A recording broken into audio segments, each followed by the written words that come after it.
अस्सलामुअलैकुम। I am Shayan Ali. Welcome to my YouTube channel. आज आपके खिदमत में हाजिर हूँ एक नए लेक्चर के साथ। Our today's topic is what is clause and what are the different kinds of clause. In the previous lecture I told you कि हमारा जो नेक्स्ट लेक्चर होगा that will be about types of sentence according to its structure. लेकिन जब हम sentence को structure की बुनियाद पर पढ़ते हैं and if we don't know the clause तो वो हमारे समझ में नहीं आएगा। तो उससे पहले क्लोज को समझना बहुत ज्यादा जरूरी है। So now come to the lecture. What is clause? Clause is a group of words which may or may not convey its complete meaning and sense. If we compare the definition of clause to the definition of a sentence, so there is a big difference.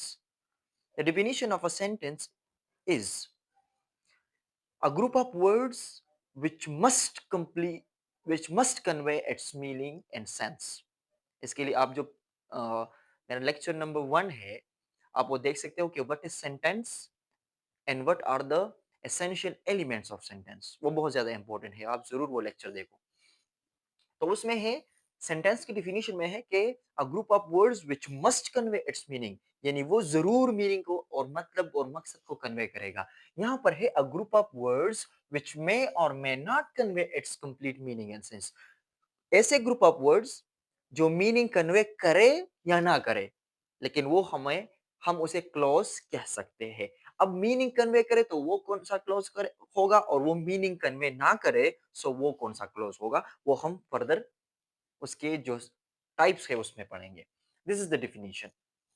इसमें ये शर्त नहीं है, ये condition नहीं है कि close हमेशा मीनिंग कन्वे करेगा। यानी ऐसे क्लोजेस हमारे पास है which doesn't convey its meaning, और ऐसे भी है which can convey its meaning. So that's why which may or may not convey its meaning is called clause. We have two main types of clause. One is independent clause and another one is dependent clause. We have also other types of clause like adverb clause, adjective clause, noun clause, लेकिन उस पर अभी नहीं जाते। These are the two main types of clause. Number one is independent clause. Look into the definition. A kind of clause which conveys its meaning by itself and does not need another clause for conveying meaning. वो type of clause जो independent हो, independent हम कहते हैं clause आजाद को, जो दूसरे पर मुनहसर ना हो, जो दूसरे पर डिपेंडेंट ना हो, that is called independent clause. मतलब कि वो अपने मीनिंग को खुद कन्वे कर सकता है। It doesn't need another clause to convey its meaning. It has the ability to convey its meaning by itself and doesn't need another clause for conveying its meaning.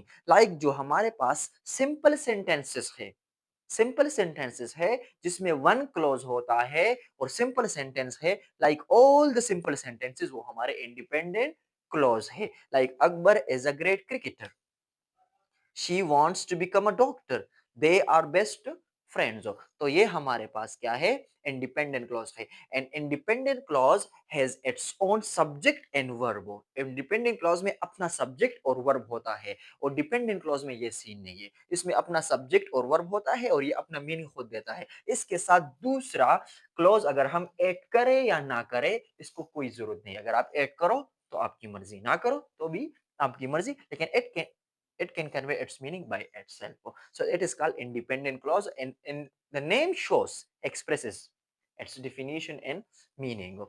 Look at to the second clause. Second clause is dependent clause, and it is also called subordinate clause.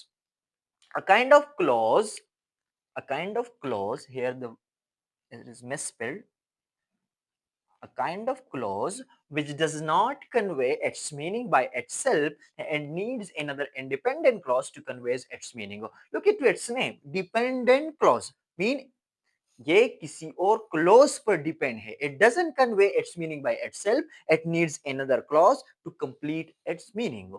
So here देखो, when I reached they were eating dinner.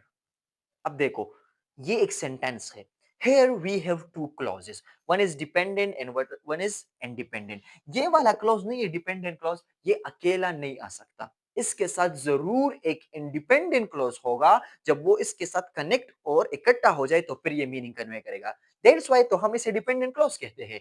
Dependent mean ये एक दूसरे Claus पर depend होता है। जब हम उसके साथ वो कनेक्ट करें तो फिर ये एक सेंटेंस बन जाती है और ये हमें कंप्लीट मीनिंग और ताड़ देती है। जब ये अकेला डिपेंडेंट क्लॉज़ होता है तो ये सिर्फ ग्रुप ऑफ वर्ड्स होता है और उसमें वो कंप्लीट थॉट और सेंस नहीं होता। और वो मीनिंग कन्वे नहीं करता, तो दैट्स व्हाई ये अकेला नहीं रह सकता। ये अकेला एक सेंटेंस नहीं होता, उसके साथ हम दूसरे क्लॉज़ को और दूसरे इंडिपेंडेंट क्लॉज़ को कनेक्ट करते हैं, तब ये मीनिंग कन्वे करता है। तो यहाँ पर देखो, when I reached, here is the comma, they were eating dinner. इसमें जो है they were eating dinner, this is independent clause और when I reached it is dependent clause. But, but here, a question arises that how it is an independent dependent clause. When I reached, जब मैं पहुंचा. So what? इस अल्फाज का when I reached, it has its own meaning. इसका अपना अपना मतलब है, लेकिन इसमें वो सेंस नहीं है, वो मकसद नहीं है। When I reached, जब मैं पहुंचा. So what? क्या हुआ? जब आप पहुंचे, when you reached, so what happened? क्या हुआ? तो मीनिंग, वो मकसद, वो सेंस कन्वे नहीं हो रहा। आप किस चीज की बात कर रहे हो, वो मकसद कन्वे नहीं हो रहा, तो इसलिए यहां पर हम इसके साथ इंडिपेंडेंट क्लोज को कनेक्ट करके इस पूरे सेंटेंस के मीनिंग को क्या कर सकते हैं, ले सकते हैं। Like when I reach, they were eating dinner, जब मैं पहुंचा तो वो खाना खा रहे थे, वो रात का खाना खा रहे थे। तो ये यहाँ पर ये जब when we added this independent clause to this dependent clause, so then it can give the meaning, it can convey the meaning। तो यहाँ पर ये डिपेंडेंट है और ये इंडिपेंडेंट, और ये डिपेंडेंट क्लॉज अकेला बिल्कुल भी नहीं आ सकता, इसके साथ आपने ये कनेक्ट करना होगा। यहाँ पर दो और एग्जांपल्स है जो मैंने लिखे हैं already. I stayed at home because I was feeling tired. यहाँ पर ये देखो, आई स्टेड एट होम, यहाँ पर अपना सब्जेक्ट, अपना वर्ब ऑलरेडी मौजूद है। So it is I stayed at home, it is independent clause. और because I was feeling tired, it is dependent clause. Dependent clause या subordinate clause always starts with subordinating conjunction. Conjunction एक अलग topic है, वो इंशाल्लाह हम पढ़ेंगे। ये हमेशा सबऑर्डिनेटिंग कंजंक्शन से शुरू होता है। लाइक बिकॉज था वहां पर, यहाँ पर व्हेन है, इस सेंटेंस में भी व्हेन है, तो ये इससे शुरू होता है, तो इसलिए ये अपना मीनिंग कंप्लीटली कन्वे नहीं करता। Because I was feeling tired, क्योंकि मैं बहुत ज्यादा थका हुआ महसूस कर रहा था। अब आप कोई बोल रहे ना, क्योंकि मैं बहुत थका हुआ महसूस कर रहा था, तो वाई, आप किस चीज की बात कर रहे हो, मुझे पता नहीं आगे पीछे क्या है, बट पता नहीं चल रहा। आई स्टेड एट होम, मैं घर में, मैं रुका, मैंने स्टे किया, क्योंकि उसका रीजन क्या था, because I was feeling tired. तो फिर वो मीनिंग कंप्लीट हो गया। यहाँ पर देखो, व्हेन आई एंटर्ड, जब मैं अंदर दाखिल हुआ, सो व्हाट, आप अंदर दाखिल हुए तो क्या हुआ, Akbar was watching a movie, Akbar एक मूवी देख रहा था। तो ये मीनिंग तब कंप्लीट हुआ जब हमने इंडिपेंडेंट क्लॉज उसके साथ कनेक्ट किया। तो ये dependent clause when I enter और Akbar was watching a movie, ये इंडिपेंडेंट क्लॉज। ये आपके एग्जांपल्स हो गए। इसके अलावा ये कोई यहाँ पर कोई स्ट्रिक्ट रूल्स नहीं है। ये ऐसा भी हो सकता है कि डिपेंडेंट क्लॉज पहले आ जाए और इंडिपेंडेंट बाद में, या इंडिपेंडेंट पहले और डिपेंडेंट बाद में। अगर इसको आप आगे पीछे कर लो तो सेंटेंस के मीनिंग पर कोई इफेक्ट नहीं होगा। It is all about clause and types of clause. इंशाल्लाह मिलते हैं नए लेक्चर में।